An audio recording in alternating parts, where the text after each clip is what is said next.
All right, let's talk. Join authors Bill Watkins and Corey Piper as they talk about life, faith, and culture. As we were talking about before, you had a story about Chuck Swindoll that you wanted to. Yeah.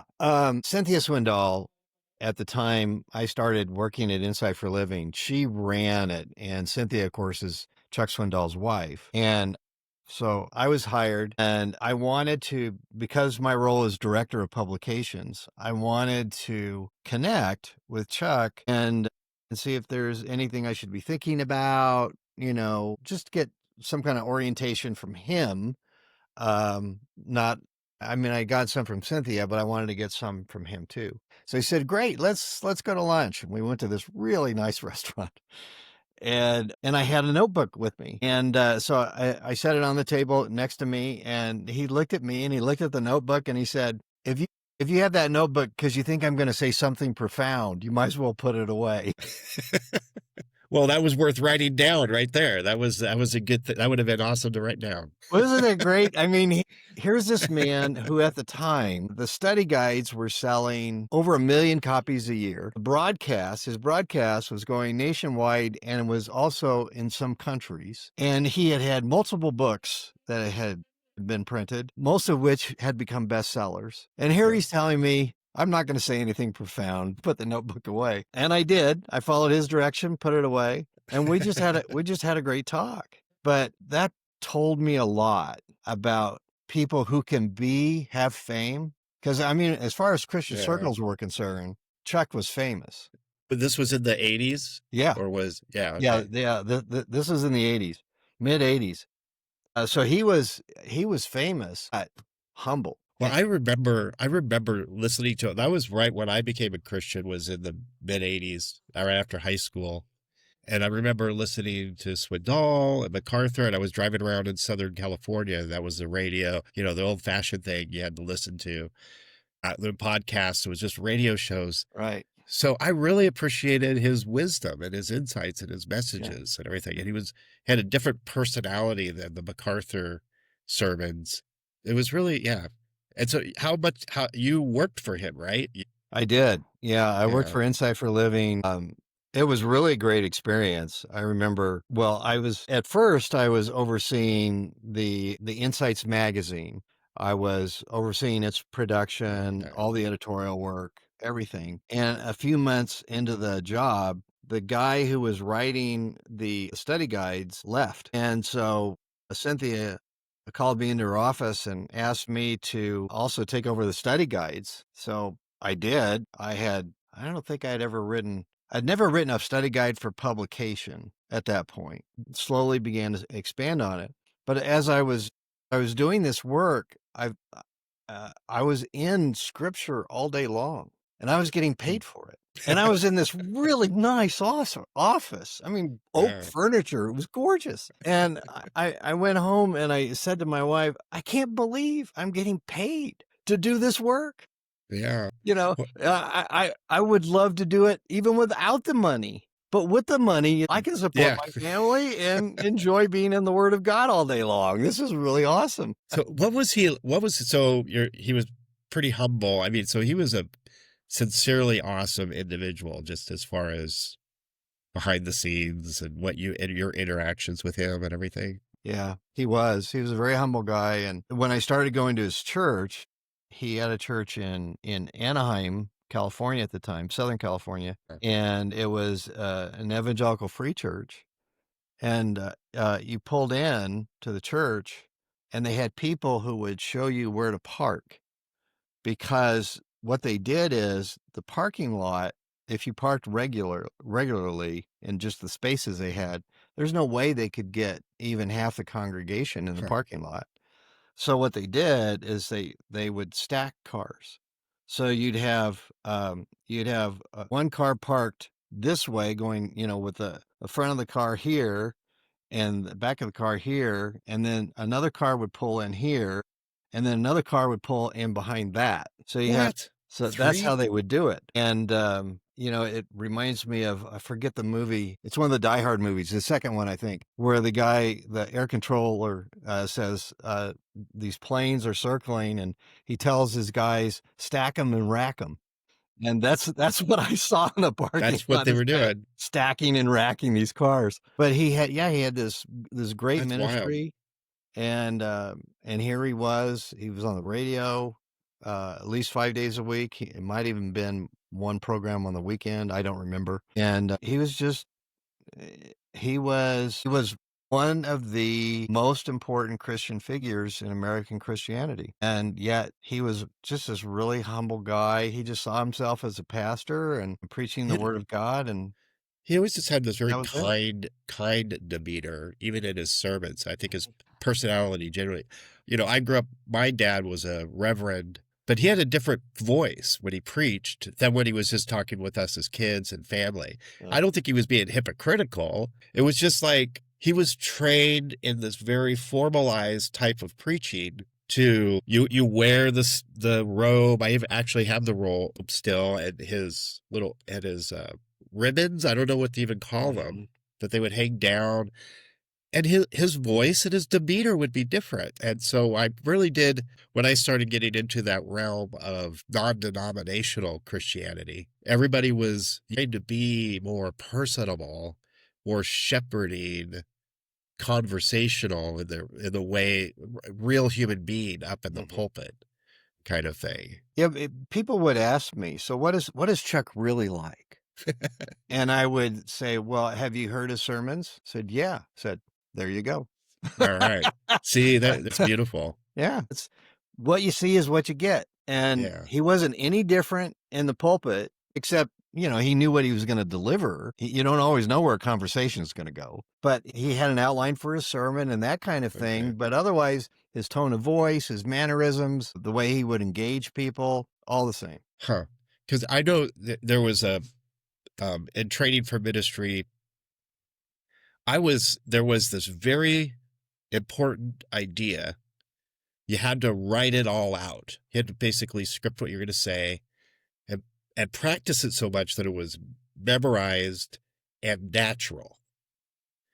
He didn't do that. He kind of just had a sense of where he wanted to go and then would go with it. Yeah, well, I actually worked with his notes when I wrote the study guides. So I saw his sermon notes and worked with them. And every once in a while in his sermon note, he would have a line written out, or he would, what would I would say? He'd have some key words that were written down, but it was just basically an outline, not a course outline like you'd see where you'd have like Roman numeral 1, and then you'd have the letters points A, B, C, and D. It wasn't like that. He would have a main point, and then things would be indented, and underneath that he'd have points. When I had that in front of me, and then I listened to the sermon, I could tell there were places where he departed. Okay. And because he was also very open to what God wanted him to do when he stepped behind that pulpit. And if he thought, I'm not going to use that illustration, I have a better one. Or yeah, I see that point there, but I'm going to skip it because it's not as important as this and this, and I'm going to develop those a little bit more. And that's what he would do, So they have that awareness while he's speaking, not just robotically going through the system, what he had prepared. Yeah. Now, in history, like Jonathan Edwards, late 1600 pastor and missionary to the Native American Indians, Jonathan Edwards scripted all of his talks, and he just read the script. Did he do it monotone? Did he do it in a monotone way too? Jonathan Edwards was I don't want to have any performance behind what I'm saying at all. Is that him? It was more like an academic talk. Okay. And yet people were just enamored, and the Spirit would work in the congregation, and people's lives would be changed. So, what I learned from Chuck and other people like him, and learning about Jonathan Edwards and so on, is we can strive as when we speak. I'm sure you've done this. I know I've done this. You can strive to be to relate to people, to make sure that your mannerisms fit the point you want to make, and on and on you go. But in the end, it's really not that much about you. It's really more about what God is doing in people's souls as you're talking. It's how God is using what you say. I disagree. It has to be about me. I think Chuck realized that about himself. I think there's a beauty. He said, it's really not about me. It's about what God wants to do. Yeah. And okay. So we were talking about this before we started recording, but Michael W. Smith. Yeah. So my wife and I went to see him last night in little Hutchinson, Kansas. Why would a world famous, traveling around the world doing concerts guy come to little Hutchinson? Not sure I have an answer to that, but I really feel blessed that he came. It was the best concert experience. He's 68. He just turned 68. And his voice sounds the same as it does when he was a kid, when he first started. He has a new album coming out, 2025.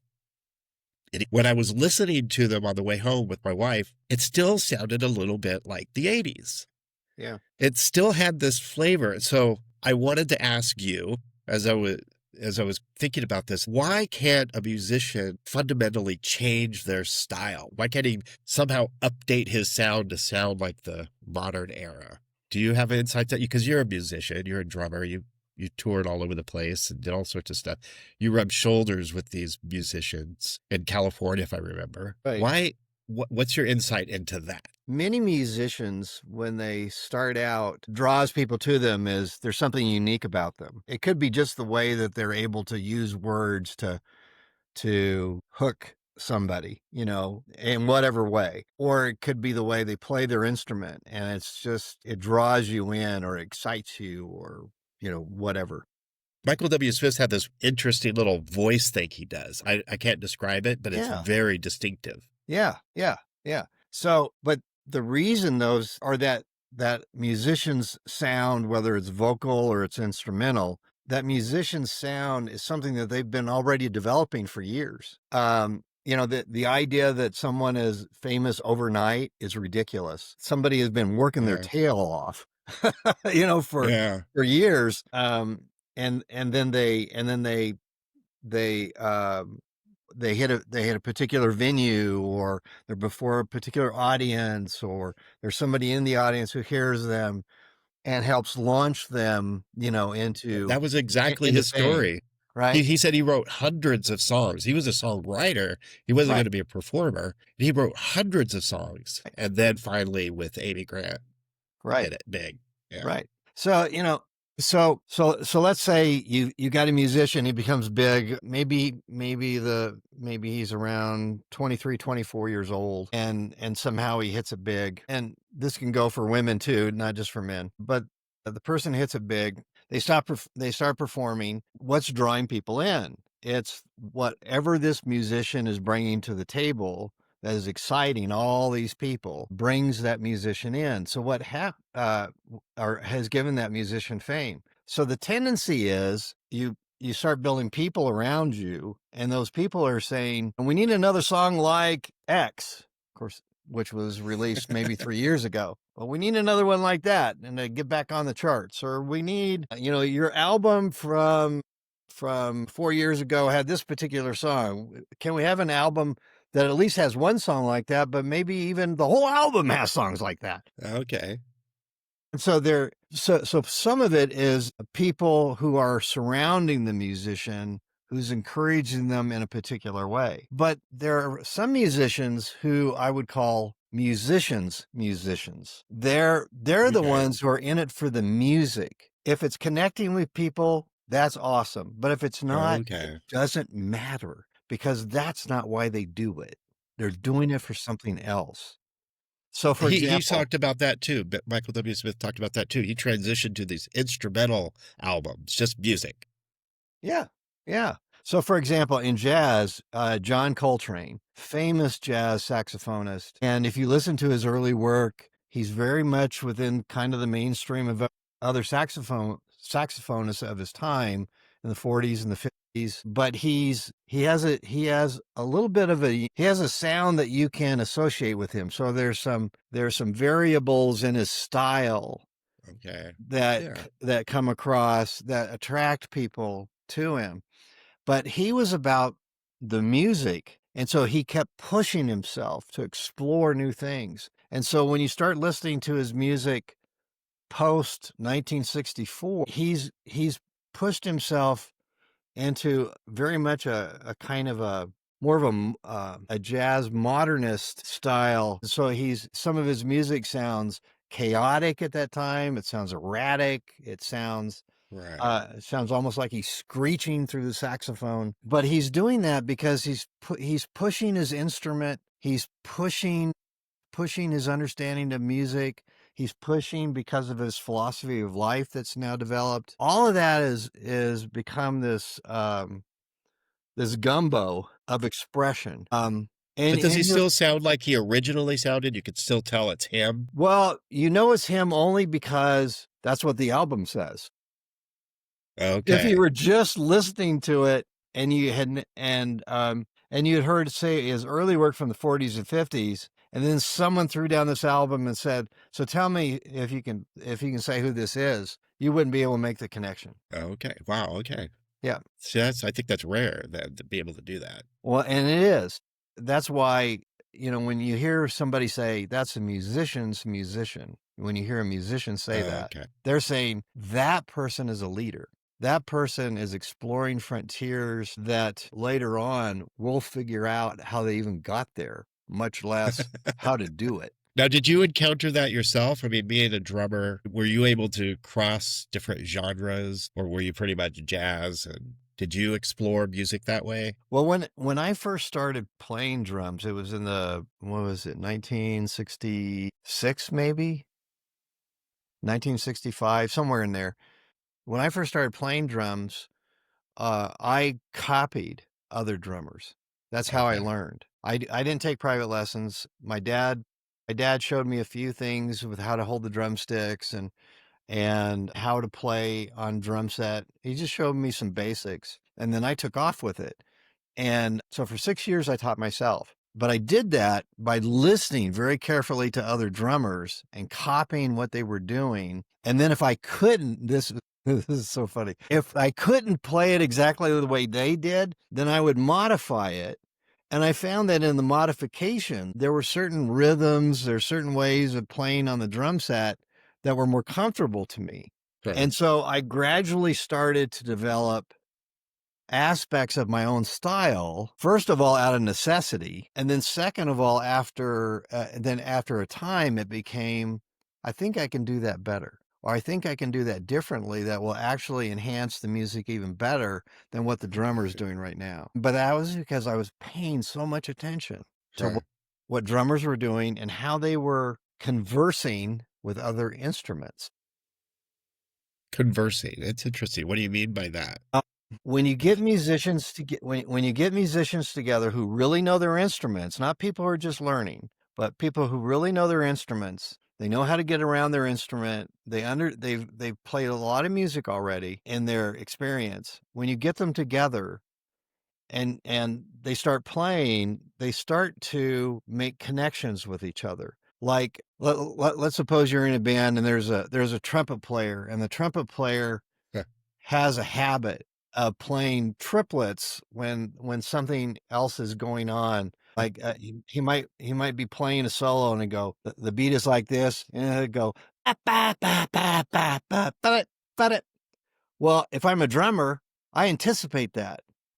And so he's doing that. And as he does that, I'm going, ba, ba, ba, ba, ba, ba, da it, on the drums. And then he'll look over at me and go, yeah, but as a drummer, I'm listening to the bass player, and I'm listening to the rhythms that the bass player is getting into. I'm listening to the pianist. I'm listening to other horn players. I'm listening to the guitarist. And what you're doing is you start to engage. So as a musician, they talk about it as we got into quite a talk on stage. and we were really connecting with each other.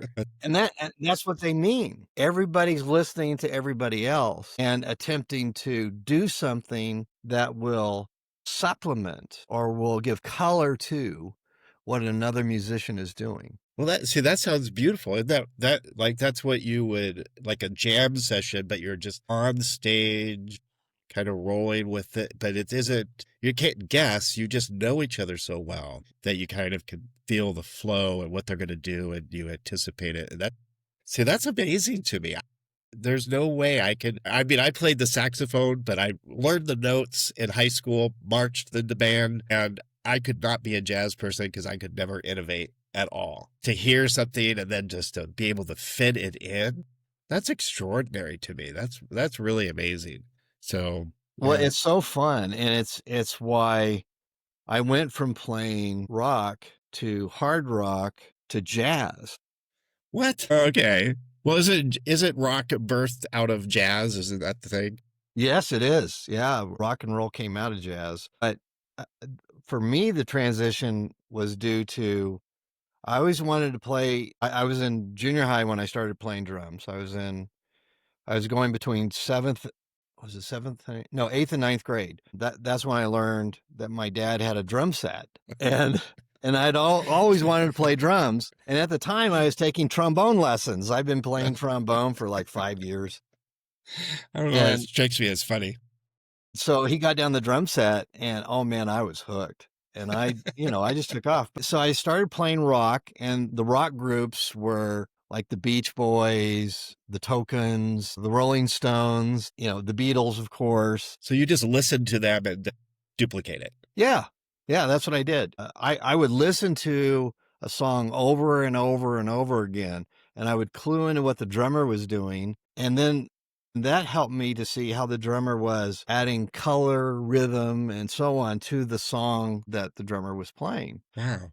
And so I was making all these connections. So here I am. So by the time, I get into high school, and high school has a jazz band and that I really want to play in. And well, in fact, our junior high did too, but my junior high teacher wouldn't let me play drums in the jazz band, which is probably good. I hadn't played long enough to be good enough, but he needed somebody at trombone. He already had a decent drummer. So, but I get into high school, and I'm also making the pitch, to play drums, and I finally get into the jazz band. Well, one day after school, I walk into the music room to get something. I forgot what it was, and on this small little record player, the music instructor was playing a Buddy Rich album. And Buddy Rich is a famous jazz drummer. Well, I had never heard of him ever, but I'd been studying drummers, right? And so I walk in, I hear this big band jazz being played on an album, and Buddy Rich is the drummer, and it just stopped cold and sat down and listened. And I was enthralled. I had never heard anybody play drum set like this. It was amazing. He was a billion times better than any drummer I had ever heard. And he played the drums in a way I had never heard. And so I finally went into the office of the music director, and I said, who is that? And he smiled. He said, "Oh, that's Buddy Rich." And I said, "What album is that?" And he showed me the album cover. I went out that day, bought the album, went home, and played it over and over and over and over again, and just started studying Buddy Rich. And I got hooked. I bought more Buddy Rich albums. I looked at the musicians who played on his albums. I tracked down some of their albums and bought theirs. I just became immersed in this world of jazz. And that eventually started taking me back to older musicians like John Coltrane and Miles Davis, and so from big band jazz to small combo jazz, and it just opened this world up to me, and I loved it. Just ate it up. Yeah, so let's see, the bulk of the time, this was in the 70s then that you were mostly this was actually still in the 60s. This is the still early 60s? 68. Okay, so late 60s. How many years did you really go through? When did you finally stop? I stopped playing professionally in 78. Okay. And It was actually halfway through 1978 because I went to seminary. Okay. And I took my drum And that set. ruins everything. Yeah. I took my drum set with me, but by that time my focus was elsewhere. Okay. But I still love music. I didn't know if I'd be playing during seminary, but I didn't care. My focus was different. Changed. But during that time frame between the mid 60s and 1978, I went from playing this kind of very basic rock and roll to very complicated jazz. And during that time span, I also played with the Fresno Philharmonic Orchestra. So I was playing all these percussion instruments. And for a while I was a percussion major in college. So I was learning marimba and vibes and timpani and all kinds of things. I even played on an anvil once in percussion.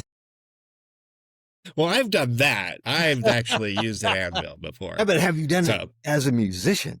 Well, no. It sounded really cool, though, and it was fun just to hit it as hard as I could. Well, it's because one of the things you learn as a musician is you can get different sounds out of something by striking it in a different place or in a different way.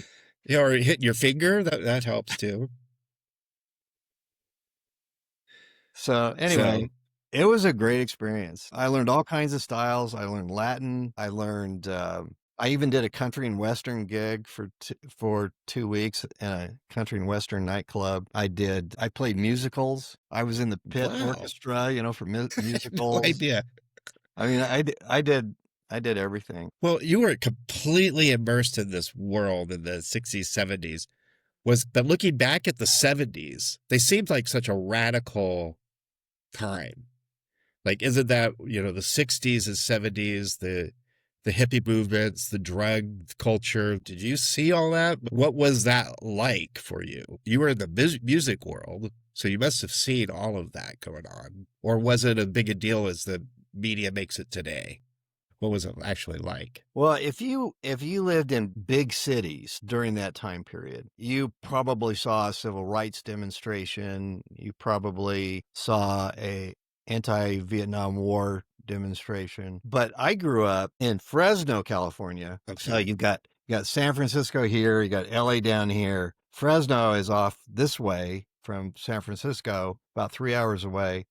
Close to Yosemite on the way. Yeah. And it's in the middle of the San Joaquin Valley in California. Right. So you have a mountain range here, and then you have this big valley in the middle, and that's where Fresno was. So I did some music work in San Francisco and LA, but Fresno was more of an agricultural community. So some of the things that these big cities were experiencing, we didn't. We did in Fresno, we did get some anti-war activists in Fresno for some marches. I actually participated in one march when I was in high school.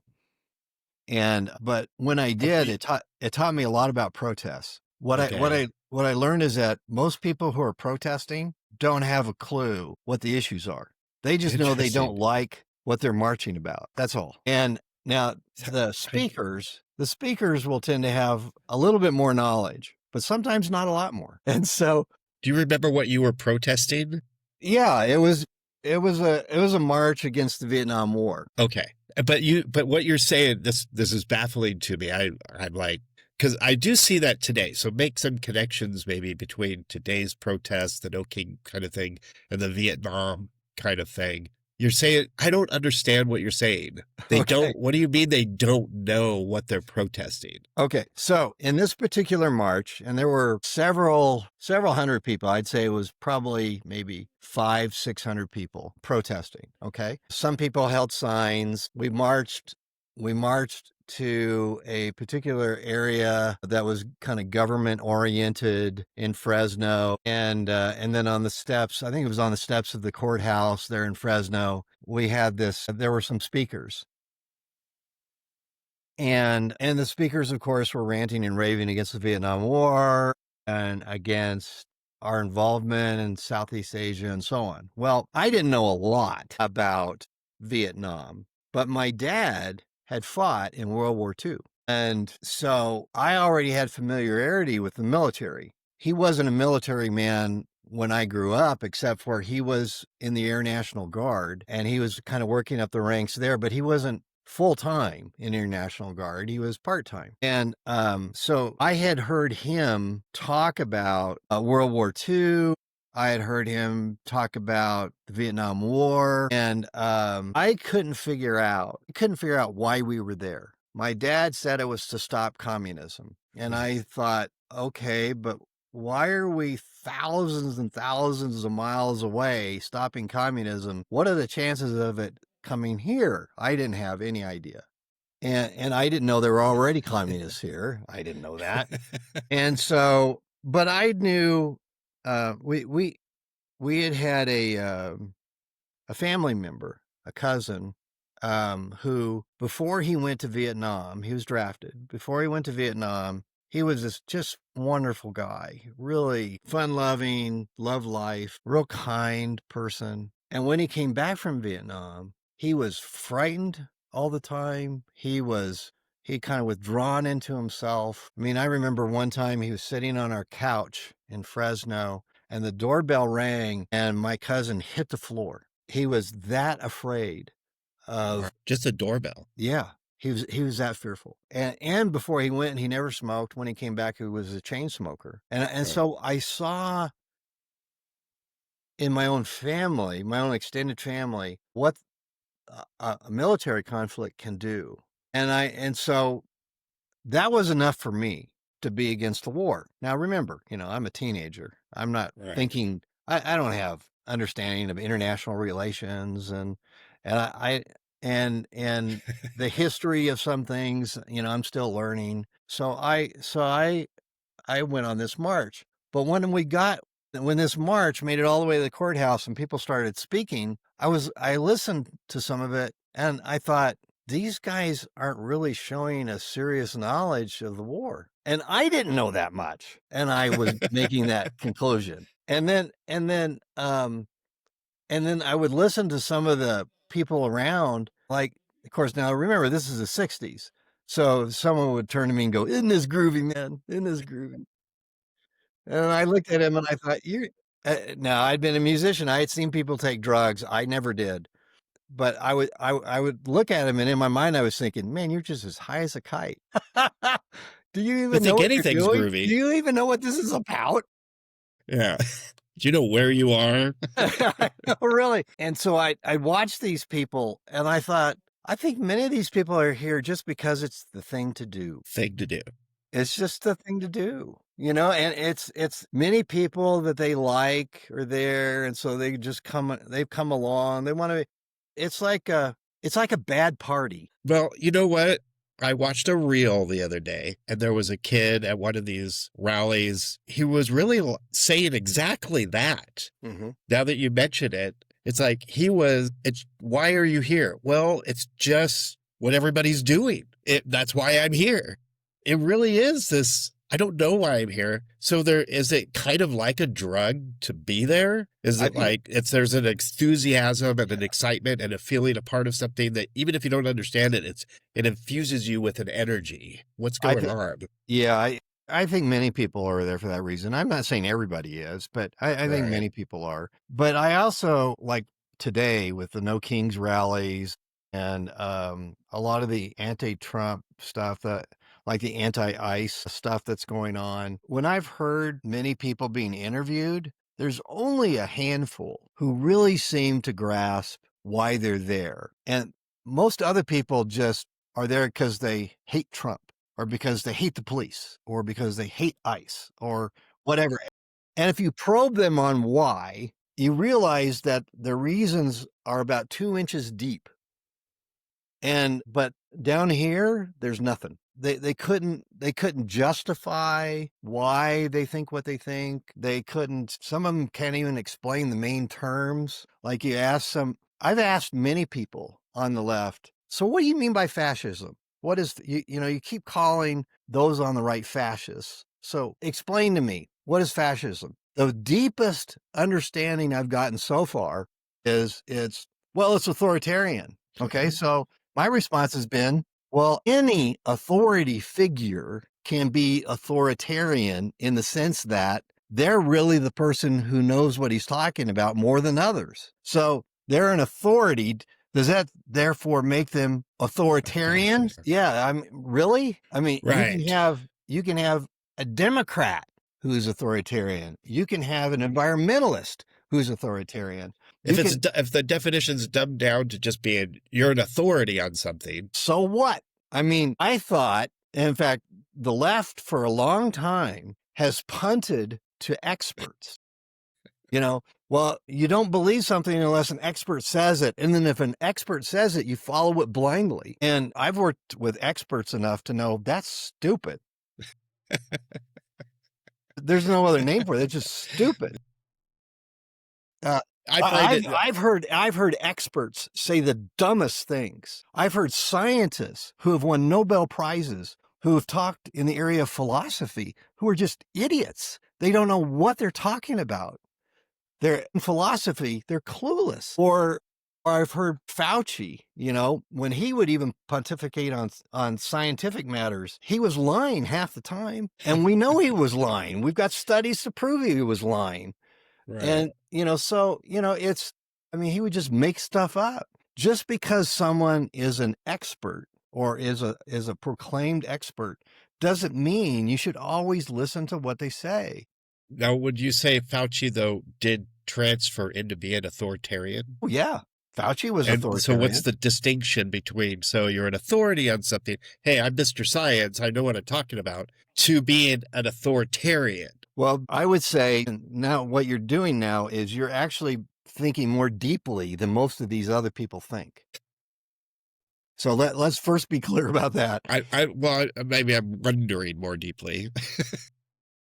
No, you're thinking more clearly. What makes the difference between an authority figure and authoritarian is an authoritarian actually has the means to enforce their views on others. Let's keep that in mind for a second. So would a CEO be authoritarian?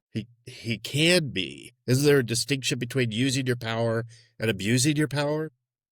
You don't have to abuse your power to be authoritarian, do you? Well, I guess there is a very negative connotation to when you say, well, you're being an authoritarian versus you're being a leader. Isn't there you're leading properly, you're doing what you're supposed to do, but then when you accuse somebody of being an authoritarian, that's a negative. So it's got a negative flavor to it. You're saying maybe classically or traditionally there isn't a negativity to authoritarian ideas. No.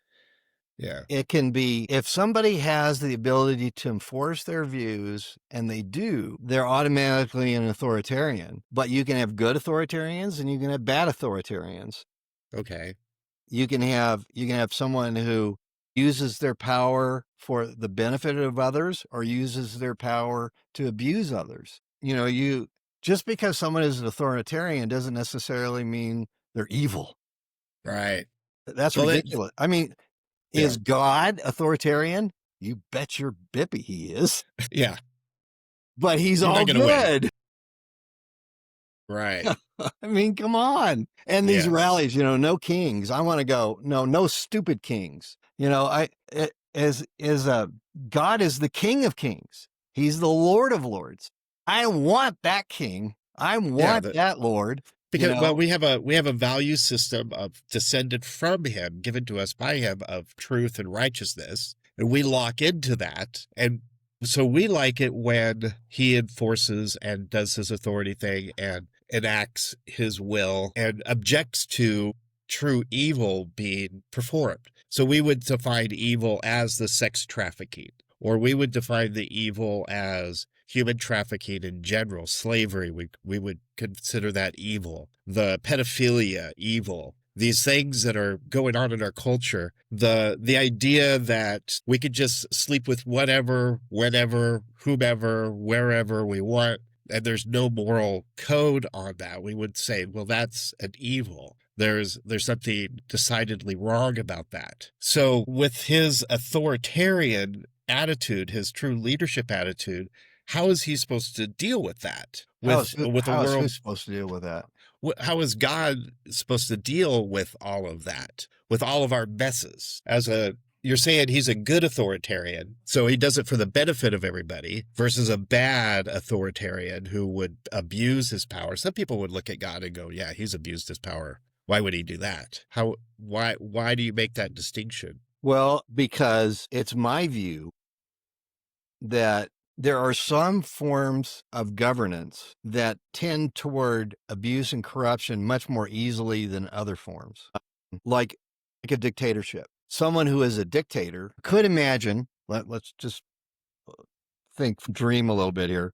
You could imagine a scenario where you had someone who had sole rule, but was good, had good character, had good policies. The courts were out for justice, not for just going after political adversaries and so on. So you had someone who's like this. In fact, this is what philosophers like Plato and Aristotle and Thomas Aquinas and others who would explore different governance models and ask what would make a government good and what would make a government bad. And so they'd deal with these things. But ultimately, the ultimate form of government that we're all going to be under, assuming Christianity is true, and I do assume that because I believe it and I have evidence for it, a form of government all human beings will be under one day is going to be under the King of Kings. It's going to be under the authority of all authorities. And the exercise of authority isn't authoritarianism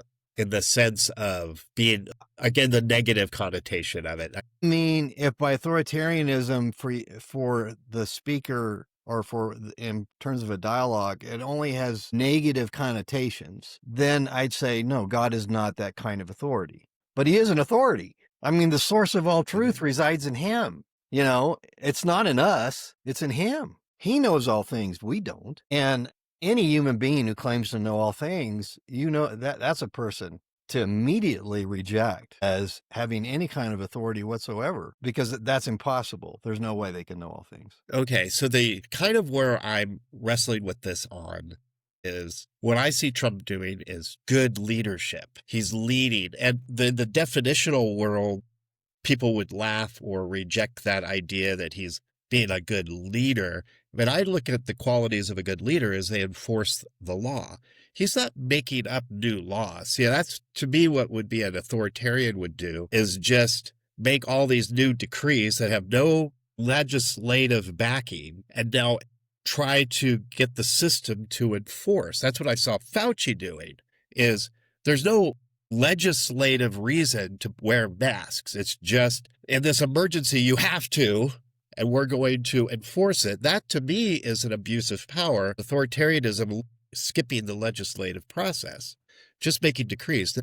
What I see Trump doing is there's all these laws about immigration that are on the books. You could go to the law code and list them all out, and he's enforcing those laws. And which he's is making constitutionally his job. Right. That's not authoritarian in the negative sense. That's right. But it is he's saying, I'm exerting my powers, my legally binding powers. He's responsible to do this. Right. He's actually would be breaking the law if he didn't enforce the law. Which is what Biden did. Right. That is your constitutional powers. You're swearing you're going to obey those and follow those. He's actually the enforcement branch of the three branches of government. And so he has to do this. He has to clean up the streets. And there's a federal issue and a state legislative issue, and those are being interactive, and those details are being worked out. And he can overreach his powers, but he's not behaving like a king because he's actually following the law. It would be a king behavior to say, I don't care what the laws say. I'm going to do it the way I want to do it, which was then the open borders policy, which was not a legislatively enacted policy. It was just, we're just not going to enforce the law that's on the books. Right. And we're just going to be welcoming no matter what. Well, that's not what the laws say to do. So that's a king behavior. So the importance of definitions, I think, is going to be a big deal for us in our conversations of really getting down to what it is that we need on things. Don't you think? Well, yeah, oh, absolutely. Let me let me step back for a minute and let's talk about authority, just authority, okay? Because authoritarianism has the word authority in it, Yeah. Okay. So what is an authority? Now, can a rock exercise authority? Can a river? No. I hear people say, well, a document has authority. Does it? Or is it it's authority that somebody has given to that document, that has given that document a place of authority. Like, for example, the U.S. Constitution. It doesn't have authority in and of itself. It's just words on paper. It's sentences on paper. It's claims on paper. It's a structure on paper. What gives that document authority is we, the people. And the government of our country gives that document authority. In other words, its authority is always derived from persons. That's my argument. Authority is always derived from persons. It doesn't come from any other source. It always comes from persons. Okay, now we were just talking about this in one of my classes, and we have here, I put them away because we just finished them, and I was kind of glad, but you're dealing with something here very important. So we read and study very in-depth, I believe the book, by Rousseau? Jean-Jacques Rousseau, The Social Contract. Yeah. That's essentially his point. We come together, we decide what our values are, and that becomes what's called the general will, and that therefore takes on the role of being the sovereign, wearing the crown of now all our laws have to be made to enforce the general will. And the sovereign is the government, and its only power comes from the general will. The general will is the will of the people. We, the people, what do we decide is right and wrong and what our values are? And that is very simple. Our laws are made to enforce the general will, and any law that contradicts or undermines the general will needs to be eliminated or not passed at all. And any law that fulfills that responsibility of the general will, which leads to theoretically the common good, is what we should be doing. So that's the authority, is what we decide is our values. So here was my pushback on Rousseau, because I think that's a fair rendition of what Rousseau believed. He's very much into democracy, we vote. But isn't there a higher authority, though? If we as a society decide that drowning puppies is the thing we love to do, and we pass laws now and it's a generally accepted will, maybe some people are uncomfortable with it, but they submit their will to the general will, the majority, we love drowning puppies, and therefore any laws we have enforce that idea or will not punish somebody if they do drown a puppy. So it's like we, the people, have decided what our values are, and a society that reinforces those values, and we've signed a contract, maybe not an actual piece of paper, but in our hearts, that we're going to be willing to submit to whatever it is the general will is. We're participating in that, and anybody who tries to dissent from that should be ousted, canceled, gotten rid of. But what I'm uncomfortable with when we say our authority is just we the people is, if we the people decide that drowning puppies is fine, then that's the authority and we have to submit to it. Isn't there a higher authority so any laws we make have to line up with the highest authority of all in order to be a true authority? Otherwise, anything we decide to do, if drowning puppies we decide that it's okay, but the higher authority says, no, that's not okay, that's gross and disgusting, shouldn't we adapt our we the people notion to line up with the highest authority? Yes. Okay. That's the short answer.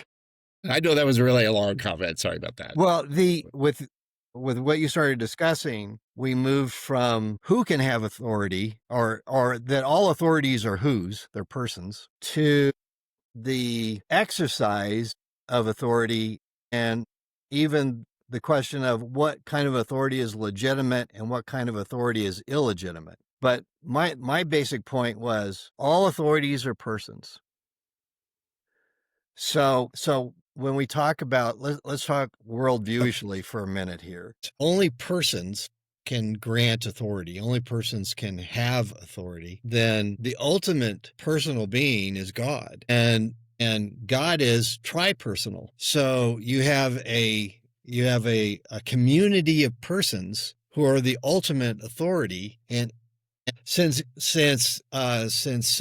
God is the ultimate authority, then, and because he's good, he's all good, he's truth, he's wisdom, he's all these wonderful moral character traits, then all legitimate human authority must also exhibit those traits, also be good, must also be wise, must also work for the common good, not just selfish ends, and on and on.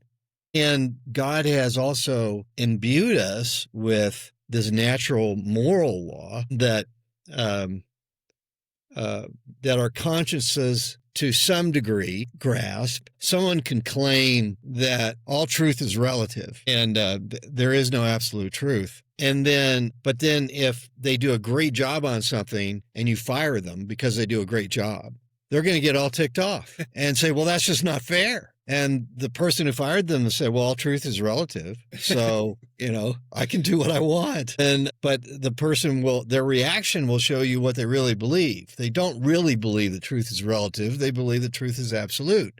They believe that fairness should be across the board. So we show by our reactions the truth of the moral law, and that we even have moral law, and that we want people to adhere to it, even if we want to exempt ourselves on occasion because we're selfish. We want something different. Or, we think we have a better way. And so we want to go that way instead of follow the moral law.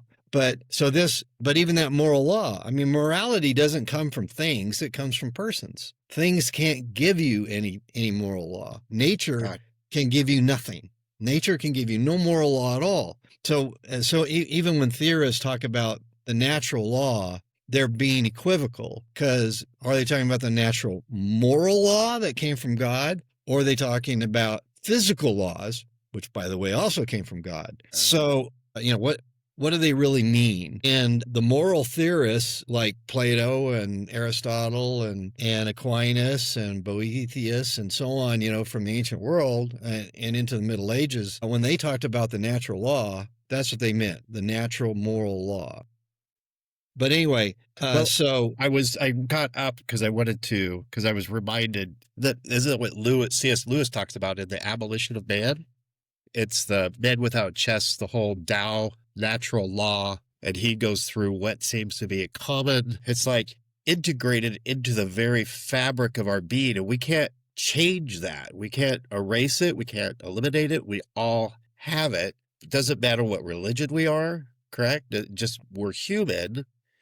And what we've recognized, not because we're smart, but because God has revealed it to us, is that he's the creator. Since he's the creator of all of this law is infused into everything, and you break it to your peril. And whether you know that there's a God or not, if you line up with it, it's going to be good for you. But then we have that extra level of special revelation that he actually isn't just an impersonal force, like in Star Wars. He's a person and he wants to have a relationship with us. So he's trying to restore us back to that perfect alignment with that, what we call natural law. Right. Is that right? Yeah. Okay. But so what you've got is going back to this whole issue of authority in persons, is God has the intrinsic authority to declare what is good and what is right, because he is goodness itself. He is rightness itself. So he's just revealing to us what he already knows is true. And he's also revealing to us that since these things are true, it's better for you as a human being to align yourself with the truth rather than with what's false. So his will isn't arbitrary like it is in Islam. In Islam, God's will is arbitrary. He can declare something good today and tomorrow declare that is now evil. Will can change, but in Christianity, God's will doesn't change. It's immutable. Now, how that law is applied can change at different times. Like, for example, in the Old Testament, there was a priesthood, and God declared that not only this priesthood is good, but how it should operate and when it should operate and how even the priests were to be taken care of. But in the New Testament, all believers are priests. There isn't a select number that are priests. We are a nation of priests. Every believer is a priest in the sense that we all have the same connection to God that any of the Old Testament priests had. In fact, it's even closer than they had, because we don't have to wait one time a year to come before God's presence. We can come into his presence at any time. So it's a different ballgame. But notice what's happened. God didn't declare that priesthood was good in the Old Testament. Now it's bad in the New Testament. Right. He just gave it to everybody. Yeah. He gave what was good to everyone instead of having it just for a select number. Well, Christ is the fulfillment of it. It's like he's established the whole purpose of the Old Testament priesthood was to illustrate the role of the Messiah. Now, the Messiah, we don't need to talk about the Melchizedek thing and everything, but the Messiah is the fulfillment of the priesthood and all the roles and functions of the priests. He's fulfilled, and now we can come directly to the Lord himself, to his throne, access him without having to go through the sacrificial system that was established by God. Right. So to get back to our, what started all this is since authority is all about persons, we also have an ultimate personal being who has declared what is good, what is right. And it doesn't mean he's given us all knowledge that we may need or want, but he's giving us enough for us to be able to take that and figure out different ways of applying it, even dig more deeply into better understanding it. But if we're being faithful in that, if we receive that truth, we act on it, we seek to know it better, which requires us to also have a better stay in relationship with God, study the word that he's given us in scripture, and so on, then we will grow in our understanding, we'll grow in our application, which is the summary of what wisdom is. So wisdom is not only knowing the truth, but applying the truth and applying it well. And you don't apply the truth well just like that. It takes time. It takes experience. It takes being in different situations and realizing, well, the way I applied that truth in this situation, that went well. The way I applied it in this other situation, even though I applied it the same way, didn't go quite so well. What are the differences? And you try and you work it out, you figure it out. So God has given us freedom within this context of revelation to work with what he's given us and to work it out in ways, in a fallen world, by the way, a broken world, where we can not only know the truth better, but we can appreciate it even more. But isn't that what you're describing to me is like what God said about the heart of David is a man after my own heart. And what you're describing, I think, captures that. It's not that he was perfect or never failed or never made unwise choices. He repented of those choices. He actually repented. He acknowledged that that was wrong. And he moved back towards aligning with God and his heart, God's will, which is a beautiful, beautiful thing in the sense of how that's how we're supposed to behave as Christians, right? So God, as the ultimate personal being, has the ultimate authority. And as the ultimate authority, he also holds us accountable for our obedience or disobedience to what he has revealed as true and right. And he has absolute right to make those judgments because he knows all things and he's all good. So we don't, any authority that we have, any authority that any human being has is either grabbed by the person, they just take on the authority and declare it. That would be authoritarian in the worst sense, right? I'm setting myself up as God, a kind of authoritarian. Right. I'm going to be the ultimate arbitrator of what's right and wrong. Now, in our system, we vote. We vote for people to represent us.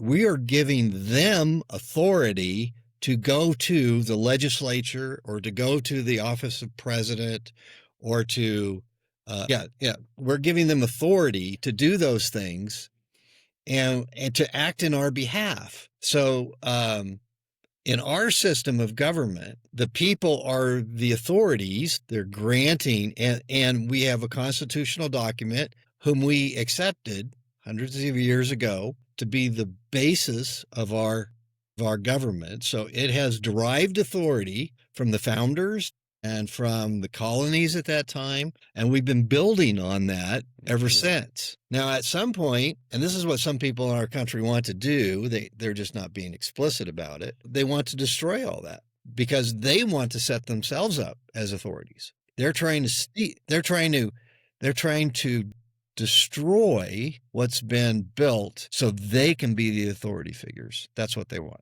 And what I want to tell them is, number one, you don't have the right to do that. Not only you don't have the legal right, but I don't think you have the human right to do that. And I also want to tell them, I don't think you're smart enough to do that. I don't think you have the intelligence to pull it off. I mean, you may get into a position where you've grabbed the authority, but it's one thing to be in the position. It's another thing to execute it well. And I haven't seen any of them show the ability to execute it well. Especially when you compare to the intellect of the founding fathers who seriously debated and wrestled with these issues very deeply, philosophically. We're about to move into one of my classes. We're going to be looking at the Declaration of Independence, the Constitution, the Federalist Papers, the Anti-Federalist Papers. We're moving into that environment. So I would love to have a conversation with you more about that component of how our Constitution works and our government works and how the will of the people is represented in the power structure that we've developed and why we should latch onto that and what's the difference between what we're promoting. Because the leftist side, the ones who are doing the power grab, try to make it sound like Trump is doing the power grab, when really that's just not true at all. But how do you explain that? Because when we get into this media warfare, where just conclusions are clashing with each other, how do you stop that and sit back and say, well, let's think about this, let's talk about it, and reason through what it is that's really going on and give people the space to think more deeply about these the way the founders did. They were deeply immersed in philosophy and biblical truth and a lot of other different religious beliefs and philosophies that were going on at the time. It was a really rich time of extremely deep thinking and philosophical ponderings, reflecting on what makes things work and what doesn't, a pursuit of wisdom. And we're not in that era right now. We kind of need to return to this. Let's reset and try to recalibrate what it is that we're doing. And I see that happening on the Republican side. Mm-hmm. I see people like a Charlie Kirk. That's what he was actually trying to do, is get out there. Let's talk about these things rather than just throw stones at each other or bullets. Which is always better. It's always better if we can hash things through. But sometime we need to have a conversation about conversations. But in order to really talk things through, to do it well, both parties have to be willing to really hear what the other one is saying and understand it and show that they understand it. What I often see in these kinds of exchanges is, especially at least some of the clips that I've seen with Charlie Kirk, is that someone's coming up and they're just trying to either embarrass him or trip him up, or it's the kind of thing that Jesus' critics were doing that we have recorded in the Gospels. The Sadducees and the Pharisees and the scribes, they didn't want to hear what Jesus actually taught. They wanted to embarrass him, trip him up. They wanted to get the people to turn against him. They had ulterior motives. They weren't there to learn. They weren't there to engage. They were just there to try and refute and undermine. Yeah, well, change perception. That's what I see with several people who came up to Charlie Kirk. The thing that was so wonderful about Kirk, or one of the things, is that he was so effective at refuting those who came up to him. And some of them didn't even realize they had been refuted. I mean, they didn't get it, and that's because they're not really listening. They're not really paying attention.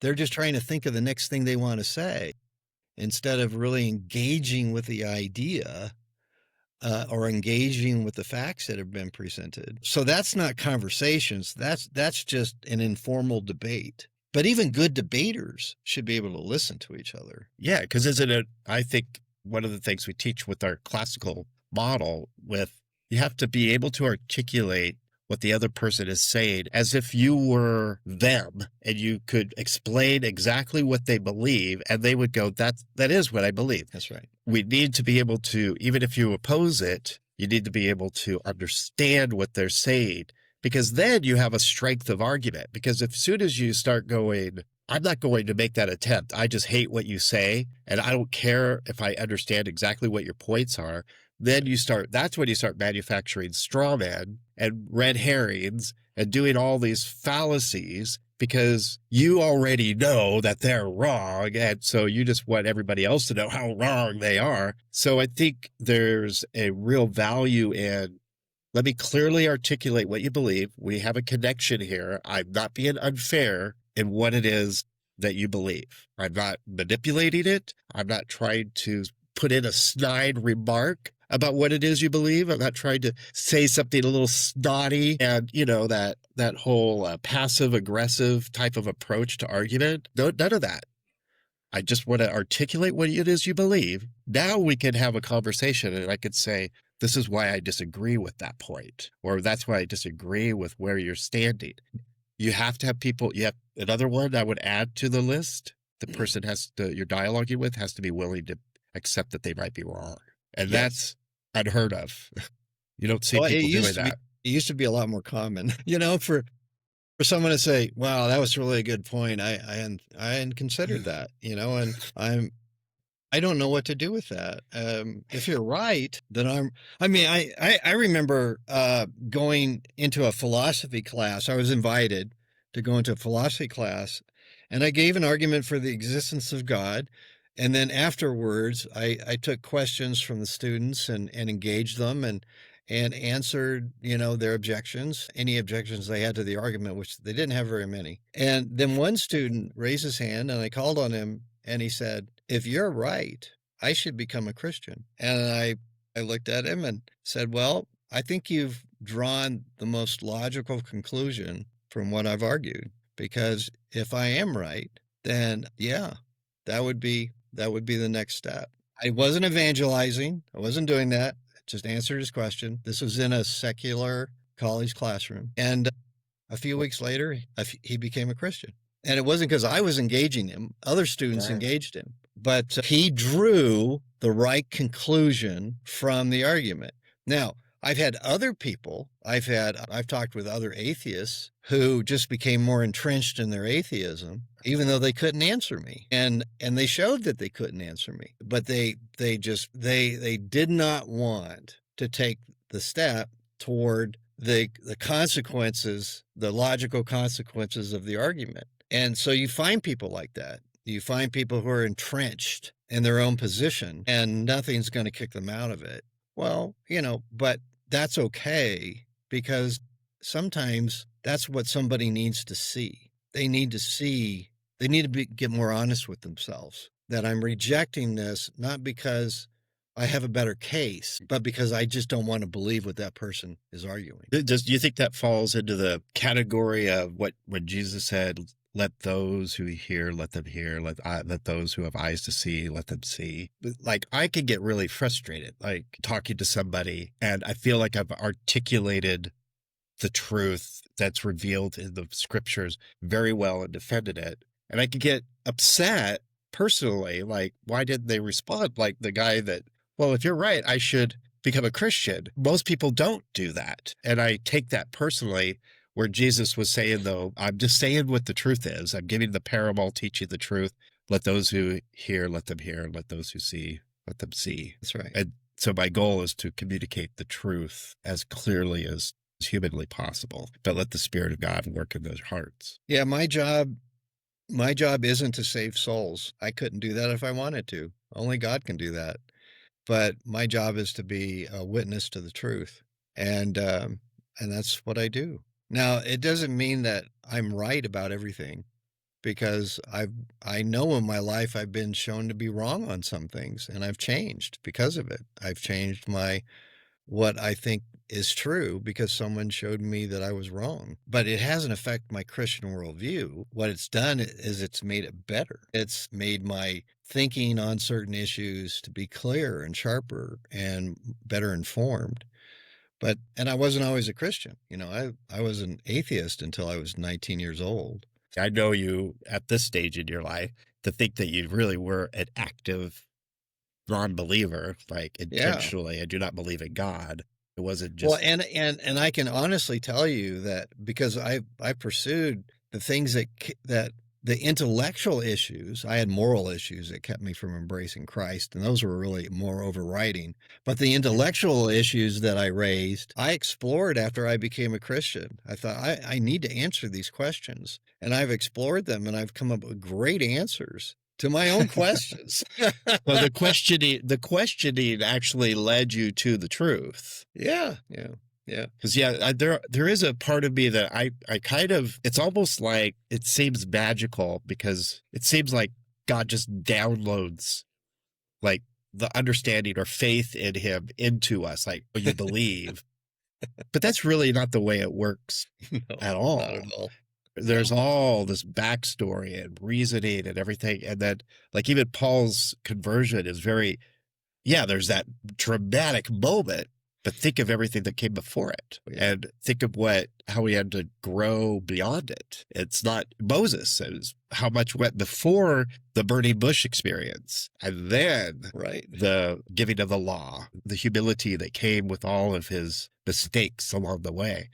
Yeah. So we also have to be patient, knowing that maybe that person is on this part of their journey and we're just one little moment in that journey. And maybe 10 years from now, that dramatic conversion moment will happen. And they may not make any connection between what they heard from me or anybody else, but God is that like percolating in them, in their mind and their soul, until it finally then God just uses it, says, there it is. And you have that moment where you get it. Isn't that one of the things that drives you as a teacher?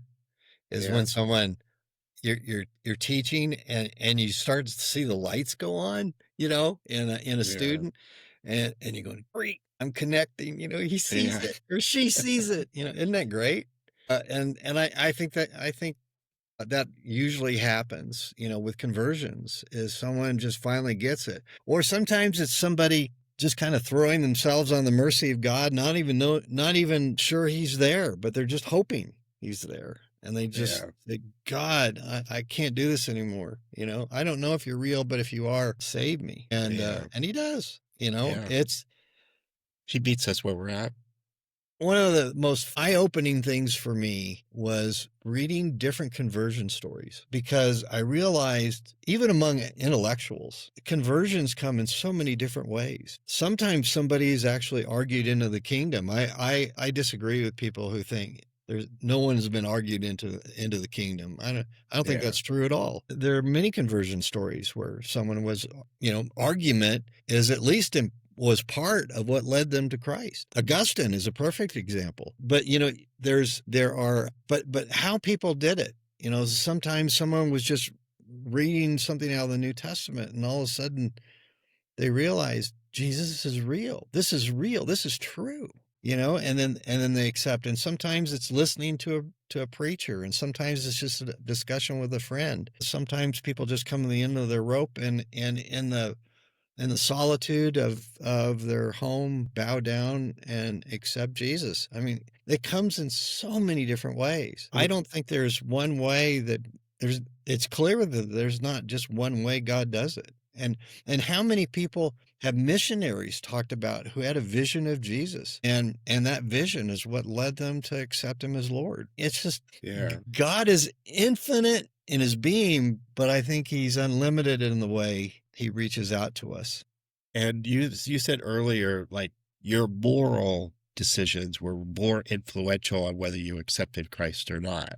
Like, do you mean like you were just like, I know God is calling me to give up these moral choices and I don't want to? Or what did you mean by that? Oh, I meant by that I lived exactly the way I wanted to, as I was a self-avowed atheist for a couple of years of my life, and I lived it. I lived the way I wanted to. I made the decisions I wanted to.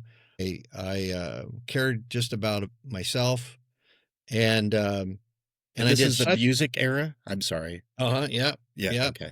I was a musician, and I was doing I was playing in nightclubs. I was playing in well, in fact, 6 months before I became a Christian, I was actually playing in some church groups as a non-Christian. So, and I was doing it What? because I A just, Christian at a Christian event? I Not being a know. Christian? Yeah. What? Well, and there were other non-Christians who were in the group too. And we were in the band. We weren't the singers. We weren't, and so anyway, but I was living just the way I wanted to. And it were my choices that created so much guilt in my life for the way I was living, because I knew it was wrong. I knew the decisions I was making was wrong, but I made them anyway because that's what I wanted. And so did I know the moral law? Yep. Did I care about it? Nope. Did it lead me to feel guilty? Yes. And the guilt was real because I was really violating the moral law. Did you do it? So do you think, okay, I got to pause on this one. Can't let this one go. So you're saying too, that some of those intellectual arguments that you were coming up with as an atheist were simply manufactured to cover up, I just really want to do what I want to do. No, they weren't empty intellectual objections. They were real. Okay. But they all revolved around, which was really interesting. They all revolved around the problem of evil. That if God was so good and he was so powerful, why did he allow so much evil? Well, it never occurred to me that I was evil. Yeah. Why are all those other people evil? I was part of the problem. It's because, when you're living like that, evil is always someone who's doing it, who is living worse than you are. Right. Yeah. At least and I have reasons if I did something wrong. I have good reasons for doing it. At least I don't kill anybody. Right. At least I don't have multiple wives, or at least, whatever criteria you want to use. But then, and I had my own standard, by the way, and then I'd break my own standard. So then I'd lower it, and then I'd break that. So I lowered it farther. Right. Yeah. It's not that I thought I have to live up to my standard. I just kept lowering it so I could live the way I wanted to and justify it. That was such a silly standard to hold before. I don't know. That was so immature. That was so ridiculous. That was stupid. Now I have a much more sophisticated understanding of what my values should be. Oh yeah. When I say something is stupid, I know because I did it.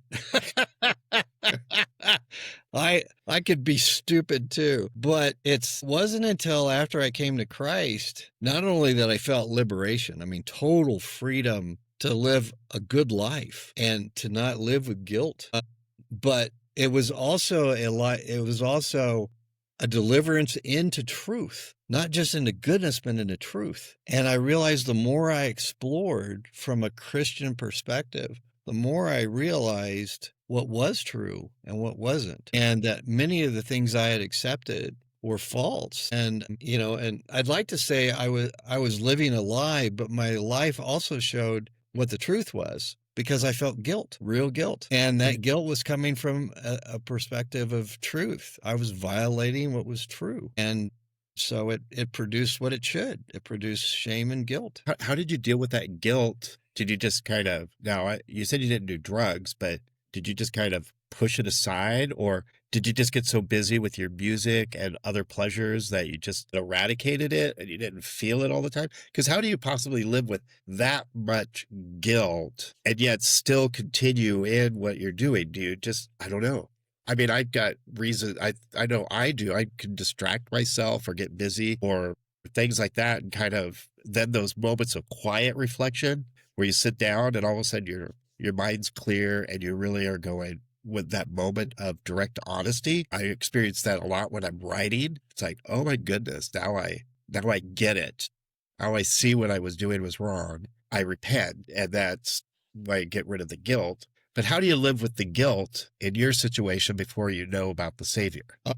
That's a great question. Well, for me, first, let me tell you what I was guilty about and what I wasn't. I was a musician. I knew other musicians who drank and who did drugs, and they thought their music was better when they were doing alcohol or drugs. And I was the sober one. I was the one not on drugs, and I heard them, and I went, no, you're not playing better. Well, what about Jimi Hendrix? Come on, you have to say. Well, even him. Well, I can tell you a story about that one time. But there were these people who. So what I did is I saw how people were kind of abusing themselves, and I loved music so much that I said, I don't want that life. I want a life that's dedicated to music. Music became my God. Music was everything to me. I ate, slept, and drank it. If I wasn't playing it, I was listening to it. If I wasn't listening to it or playing it, I was dreaming about it or envisioning it. I was obsessed with it. And so, but I was also obsessed with something else, sex. I loved it. I loved objectifying women. I loved having sex with women. I loved the pleasure that I got from it. So that was why I didn't want to become a Christian, because I mean, I heard about restricting your sexual activity. I heard about not giving into your lust. Well, I liked my lust. Lust is good. Yeah, it felt good to me. And so music and sex go together. How many songs are about sex? How many musicians' lives have been wrecked by sex? Of course, I didn't focus on that. I focused on other things, but that's the other thing. You become very selective in your thinking when you're running away from what's true and what's good. And that's how you manage the guilt a little bit, is redefining what brings guilt, or? Well, yeah. I mean, and I think, and the other thing is I thought I could handle my life. I thought I could control my life all by myself. And which is another very foolish thing to think, but that's what I thought. So I could come up with my own morality. I could come up with my own understanding of the world and so on, and I could make it all work. I was my own little deity. I was like one of those finite Greek gods. I could control my life. Well, as long as the ladies thought so, you were okay. But what I did, I kept bumping up against reality, and it hurt. Sure. And it hurt more on the inside. And then I began to see that how I was treating others, and I didn't like it. I didn't like what I was doing, and that made me feel more ashamed and made me feel guilt. And I realized that, but it was a lifestyle I couldn't deliver myself from. I was trapped. No matter what I did, I couldn't deliver myself.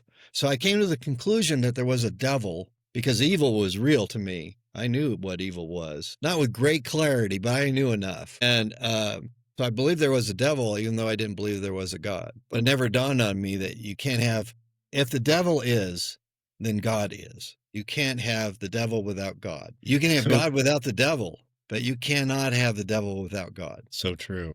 If something is evil, then something is good. And I think that's awakening a lot of people right now. They're accepting the idea of evil. It's so obvious. There's something substantive about it. It isn't just an ideological slant. There's something actively destructive towards humanity that's going on. If you conclude that, if you accept that, you have to then allow yourself the possibility maybe there is an ultimate good. But see, that's not even just a Christian conclusion. It's been a conclusion for millennia. And I would love to say that, Corey, that it was during that time period when I was still an unbeliever in Jesus that I had that clarity that if there was evil, there had to be good. I didn't. Yeah. I didn't have that clarity. All I knew is that my life was out of control. I couldn't stop making the choices I was making. I tried really hard, but it was like I was in quicksand, and I kept going deeper and deeper and deeper into this lifestyle. And I needed deliverance from it. And when I accepted Jesus, all the guilt and the shame I had just lifted, lifted. And it's like disappeared as a vapor, and I felt liberated. It was amazing. It was an amazing experience of freedom. And in fact, I had to play a concert that night. And when I played, I was the most joyful drummer. You know, I was smiling and laughing and playing. But when did Bill start drugs? I know. I was so expressive because it was great. I was literally a new person. I was a new man. And so I knew without a shadow of a doubt that Jesus was real, even though at the moment I accepted him, I wasn't sure. But I knew if he was real, he was the only person who could deliver me. And so I threw myself on his mercy. Okay, so help me with your timeline here. You mentioned earlier about your musician's life, but I thought, well, you said you went to seminary and that ended it. So did you go to seminary? But I thought you went to college as an atheist. First 2 years. Okay, and you were still a musician. Yep. Full in on that. Yep. And then the transformation happens. When did you decide, I just can't be in music at all, even as a joyful me, and that you've got to go to seminary? I became a Christian in 1972, April of 72. And I went to seminary in August of 78. Okay. So it was, a 6-year span. Where you were playing joyfully, where you were now a happy musician. It really was. And I just loved it. And I was still playing, you know, almost most of the musicians I played with, even during that time period, were non-Christians. And there really wasn't a Christian movement then, was there? It wasn't like a big deal, a lot of Christians in music at that time. I know it was growing with the Jesus movement, but it really wasn't a thing. Well, you did have Christian music. Most of the Christian music before the Jesus movement was country gospel, or it was choir, you know, choral music. Yeah. So that was most of it. And then you got, but there were some jazz musicians who were Christians. I didn't know it at the time, but there were. And there were some rock musicians who were also Christians. Again, I didn't know it. I learned that later. But because there wasn't an exclusive Christian genre. It was more of, hey, I'm a Christian and I play jazz. Exactly. But the Jesus movement led to Christian music production companies and recording companies. And that led to labels, Christian labels on albums and that kind of thing. And so my growing up, I saw all that happen too. But when I was a non-Christian musician, to me, the best musicians were not the Christians. It was the non-Christians who were. It wasn't the Christian labels that were producing great music. It was the non-Christian labels, or the non-religious labels. Let's just call it that. Right. The non-religious labels like Capitol Records and RCA and Columbia. They were the ones who were producing, you know, the music that mattered the most to me. And that was the music I was listening to. The Christian music I got into after I became a Christian, and I started really listening to it. And really got into it. And my favorite, by the way, my favorite Christian music at the time was like the Imperials and some of the black artists who were performing. Because I also got into soul and funk when I was in high school. I can't imagine you played. I did. In fact, when I was in high school, there was an all black funk band. And their drummer got sick, and they asked me to come in and substitute for their drummer. So I played a gig with them, and I loved it. I had fun. It is fun music. I just have a hard time envisioning. I know. So here's this guy with blonde hair, white, in an all black band, you know, playing drums of all instruments, playing drums. Yeah.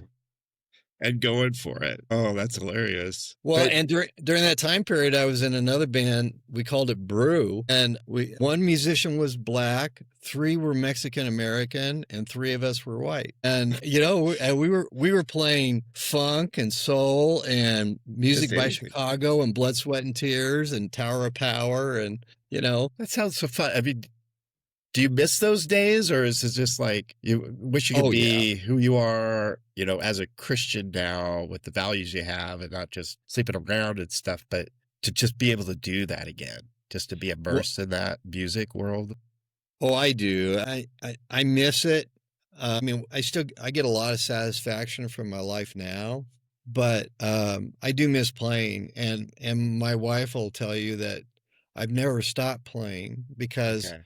every once in a while she has to reach over and she has to put her hand on my knee because I'm pounding out patterns with my feet. Or my hands, I'm playing patterns with my hands, I still do it.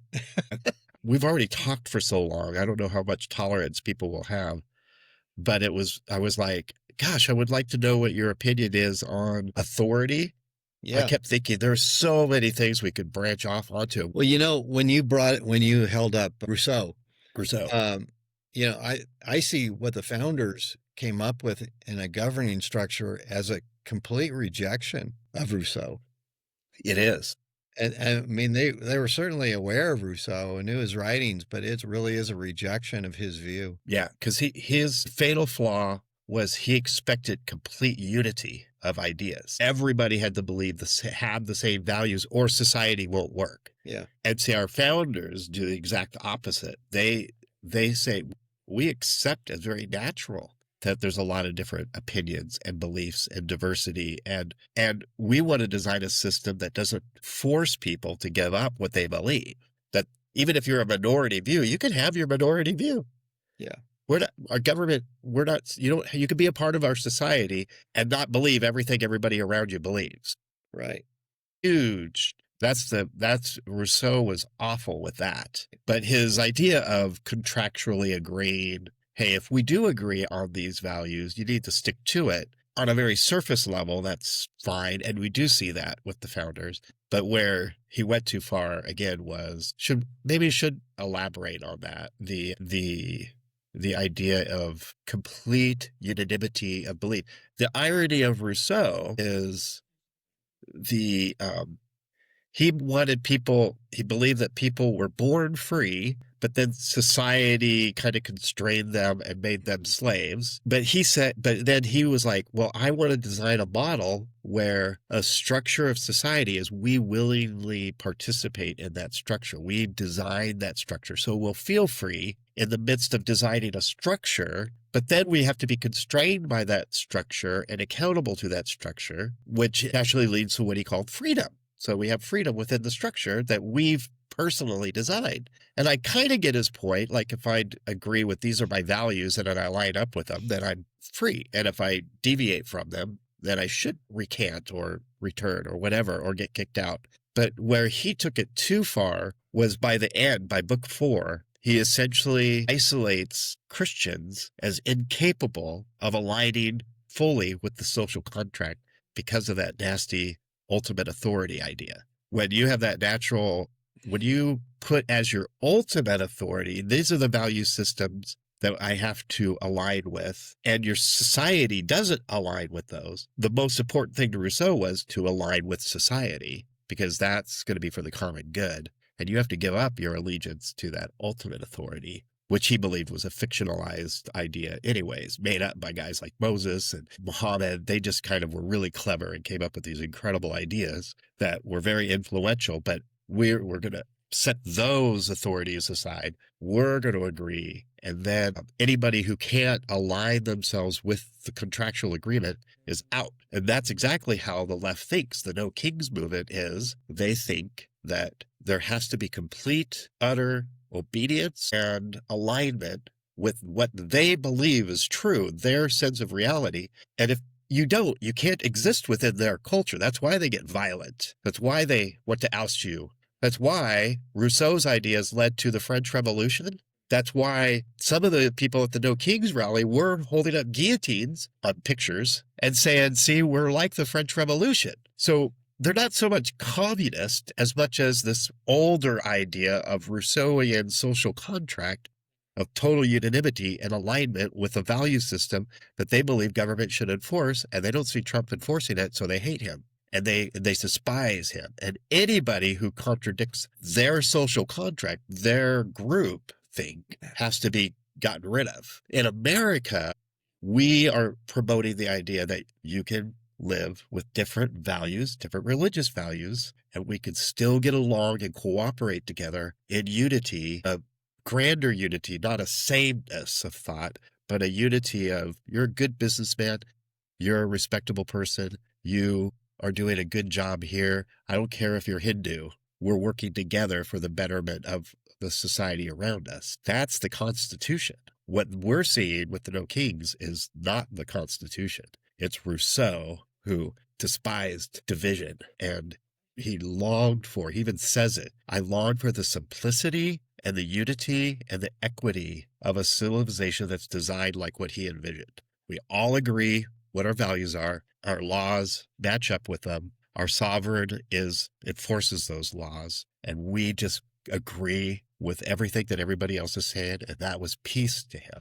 All this sophisticated fighting and people lobbying and trying to get their own opinions, he hated. But the American Constitution embraced it, which is very important to understand. Yeah, no, I think you're right. In fact, I would say that Karl Marx and Hitler, even Mussolini, are in the Rousseau's line of thought, because even all of them, even though they had distinct ideologies, their ideologies all demanded conformity of thought, conformity of behavior. And if you didn't align with that, then you were a danger to the state. And for all of them, the state is the highest reality. It's the highest authority. So Christians who have authority higher than the state can't be permitted to really practice their Christianity. They've got to be, they either have to conform, or they have to be exiled or executed or imprisoned, but they have to be controlled. They have to be controlled in some way. I know what you're talking about. Christians are a danger to any view that sees the state as the highest authority. And because there will be times where we will choose not to obey the state. And if your view is that you always have to be aligned with the state, then Christians aren't going to do it. It's isn't going to happen. Now, you will find some Christians who will think, well, because the state is God ordained, that we need to obey the state always. But there'll be many Christians who will say, no, that can't happen. If the state thinks that children are evil and you should only have one child, and if you have more than one child, you should kill the other children. I mean, as a Christian, I could not obey that law. I would not obey that law. I would purposely violate that law. Right. That's what he says, that you have to give up your individuality, your personal opinion on this, if it's a minority opinion, and allow your values to be aligned with the state. Right. So if the state decides if that's a majority view, you give up your individuality. So you give up your freedom. Yeah. And that's one of the ways that the founders were so contrary to Rousseau, is they also saw the tyranny of the majority, that the majority could actually be wrong. And they wanted to guard against that too. It's another reason why they had three centers of power and authority and government, is so that there would be some checks and balances. Right. Even with our system, there can be abuse. There's no doubt, because again, the world is broken and we're broken people. There's no perfect form of governing in a fallen world. It's just not from, and governing structures that we run. Yeah. Whether we're redeemed or not, we don't know all things. We're not all good. We screw up, and whether it's intentional or not, there are going to be some bad things that good people do. And, so you do your best. This is what prudence is all about. You do your best with the information you have and so on, but sometimes your best will still fail. But we have to help instead of just point fingers. We have to come alongside and do what we can to help good people to do better. But that requires that we're also striving to be good people and not people who just want to take advantage of the situation. And that's, so the founders understood that in order for the form of government that they had devised to work, it would take people who had good character and people who were committed to understanding who the sovereign of all sovereigns is, and that's God. And if we're not committed to him and we're not striving to be self-governing, then our system will fail like other systems. Yeah. It won't. Well, I do believe the 2024 election is indicative of the Constitution working. Yeah. Because the founders knew, so they were under English tyranny and wanted to break away from it, and they appealed for 10 plus years. Please change your ways, England. Please stop doing these things, England. We want to work with you. We want to be loyal to the king, but this is wrong what you're doing. And they appealed, and he doubled down on his evil and oppression. And it exploded into the revolution. But you had men like John Adams who really stabilized things, wanted to keep things legal. And a lot of the founders understood this is important. We have to have something to build on after the revolution, after the violence. And what eventually kind of came clear was that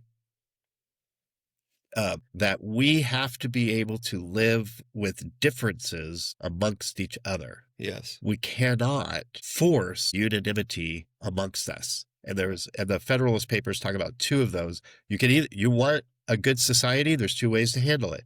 You force everybody to believe the same thing. Then you become oppression. That's their anti-Rousseau stance. Or you allow and manage the divisions. And that's what the three branches are for. And that's why I believe our 2024 election was a peaceful recalibration instead of a violent recalibration. Our Constitution prevented a revolution. Right. The way they designed it to prevent future revolutions, because that's so nasty. And so they designed it. There are ways. If you see the abuse of power to rise up and we the people take back over, that's what we did in 2024. There was a rise of abuse. It was endless, and it was doubling down, and it was going to get worse. And we all saw that. I think even many of the people on the other side see that. That's what they wanted, though. And so they're upset that they got thwarted. That's the retaliation element that we see now.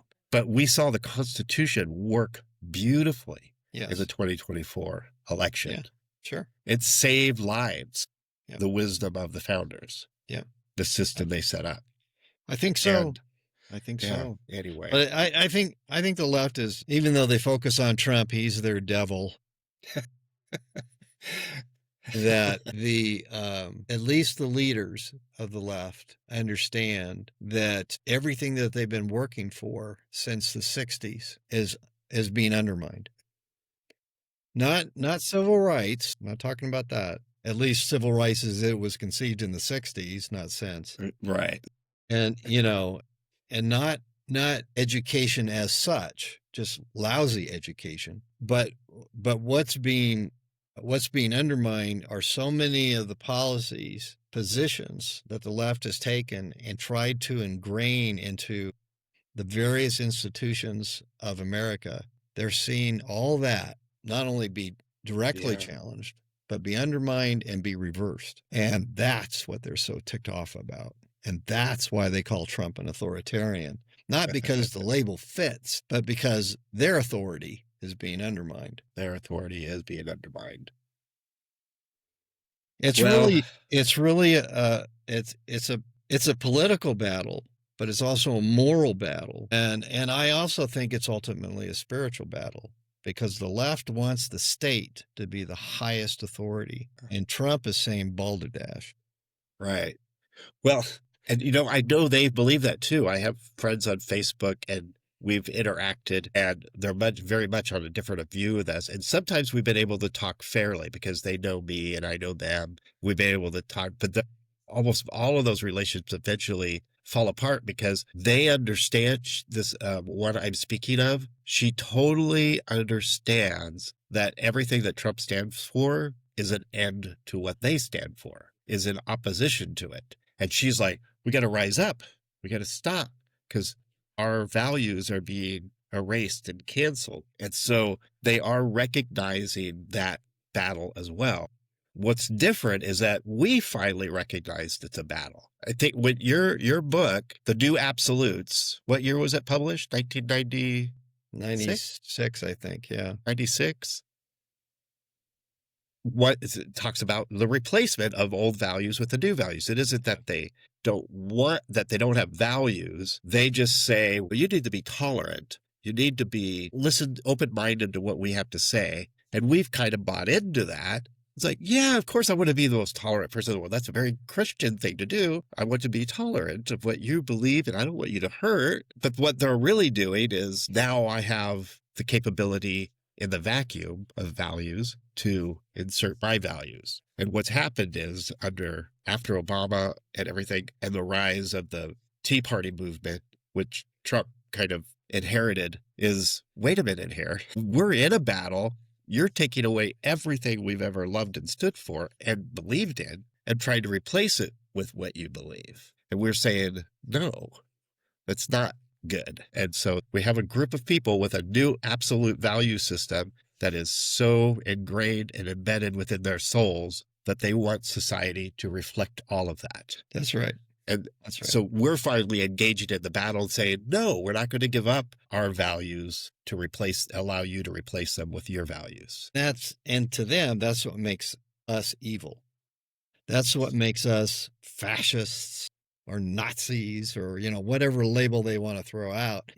I've kind of decided that the vast majority of them have no idea what those labels mean, or that their idea of it is so shallow that they couldn't defend it, or some of them can't even explain it. But it's just, all it is, it's name calling. It's like children on a playground. Well, your mother is, or your father is, or, or you're this or that. It's just childish, except it's being played out on a big stage. And serious. And they have the potential as adults to become more violent. But it's still childish. It's immature. And so I don't even take it seriously anymore. I take it seriously in the sense that it's rhetoric meant to dehumanize and denigrate. Yeah. But it's not, it's leveled as an accusation, but it's an empty accusation because there's no content to it. So that's how I take it. It's like when I would get into a debate with somebody and they were clearly losing the argument and they realized they were losing the argument, they'd start cussing at me. Well, because I knew that they were out of gas, no place else they could go. And so that was their response. And that's how I see this fascist rhetoric. It's just showing that the left is out of gas. Thank you so much. Bye-bye. Well, that's all for this episode of Let's Talk. Bill Watkins and I, Corey Piper, thank you for joining us. We started our conversations together over 20 years ago in the hallway of a school, and we've never stopped talking. We're happy that you're going to be joining us. No sermons, just honest discussions. If this sparks something in you, hit that follow button so you never miss an episode. Also share this with a friend who's wrestling with the same questions. We're all in this together. And please drop a 5-star review if we're helping you think more deeply. It fuels the algorithm and spreads the dialogue. Until next time, keep reasoning, keep growing. See you soon.